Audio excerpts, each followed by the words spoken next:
Okay, तो जब आपके पास आर्डिनो इंस्टॉल हो जाएगा तो आपके पास आपकी जो डॉक्यूमेंटेशन में जो आपको मैथवर्क्स की वेबसाइट पे जो मिलेगी उसके अंदर जो stimulate open loop control model है उसके अंदर आपके पास होगा ओपन दी मॉडल। ये ओपन दी मॉडल एक्चुअली हमारे पास एक मैडलैब की कमांड होगी। अभी करंटली ये आर्डिनो मेगा 2560 है, लेकिन आपको इस Arduino Mega, Arduino Uno, Arduino Leonardo सारों के लिए मिल सकती है। वो डॉक्यूमेंटेशन आपको मैथवर्क्स की वेबसाइट पे थोड़ी सर्च करनी पड़ेगी,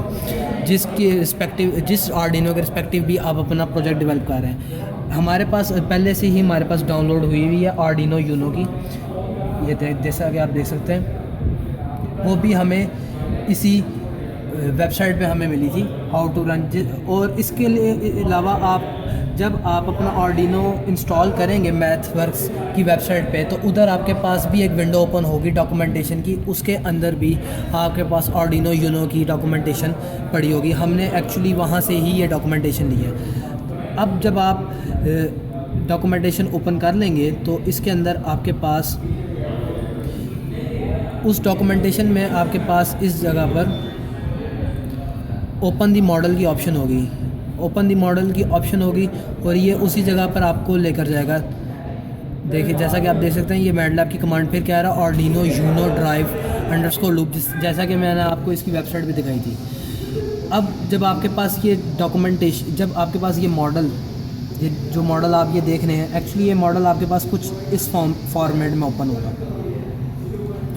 अब जब ये फॉर्मेट में ऑप्शन होगा, जब ओपन आपके पास होगा तो इसके अंदर ओपन लूप कंट्रोलर के ब्लॉक के अंदर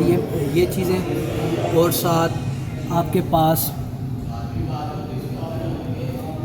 मोटर्स के अंदर आपके पास ये ड्राइव है जो कि आपने डॉक्यूमेंटेशन के अंदर देखा है। अब इस ब्लॉक के अंदर सबसे पहले मेन चीज़ जो ये है कि ये बहुत सिमुलेशन और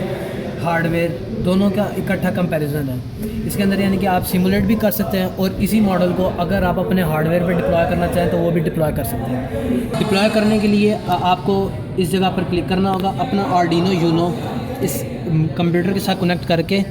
उसके ड्राइवर्स इंस्टॉल करके, अगर आपने उस हार्डवेयर के दौरान, अगर आपने इंस्टॉलेशन के दौरान अगर आपने इंस्टॉल नहीं किए तो आपको उससे पहले आपको ड्राइवर की इंस्टॉलेशन करनी पड़ेगी।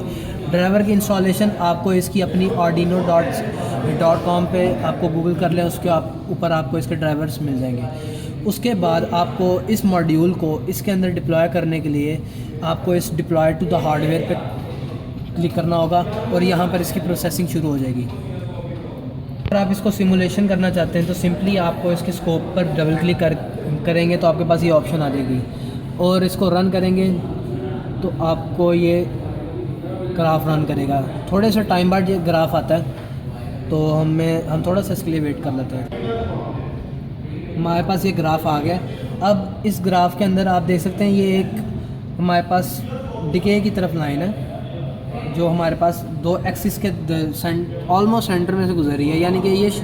इस लाइन का बेसिक पर्पस ये है, ये बताना चाहती है कि हमारे पास जो कार होगी वो हमारे पास एक स्ट्रेट पाथ में फॉलो नहीं करेगी, बल्कि ये अपने पाथ से डाइवर्ट कर देगी। और हमारे पास बेसिक एनालिसिस भी यही था कि अगर हमारे पास फ्रंट टू मोटर्स के ऊपर अगर हमारे पास एक फीडबैक नहीं हो रहा सिस्टम तो हमारा वो क्योंकि वो एक ओपन लूप सिस्टम होगा विदाउट एनी फीडबैक, तो उसके ऊपर हमारा जो मॉडल है वो हमारा स्ट्रेट पाथ से डाइवर्ट करना चाहिए, जो कि वो इस सिमुलेशन के अंदर कर रहा है। अब जब आपके सामने हम इसके हार्डवेयर की वीडियो प्रेजेंट करेंगे उसके अंदर भी आप बाकायदा इसको देखेंगे कि ये वाकई में एक थोड़े से टाइम बाद ये अपने पाथ से डाइवर्ट करता है, जैसा कि आपने इधर सिमुलेशन में देखा कि ये थोड़ी देर बाद इसने अपने पाथ से डाइवर्ट किया। उसी तरह आपने हार्डवेयर के अंदर भी ये चीज़ ऑब्जर्व करेंगे, थोड़े से टाइम बाद अपने पाथ से डाइवर्ट कर जाएगा।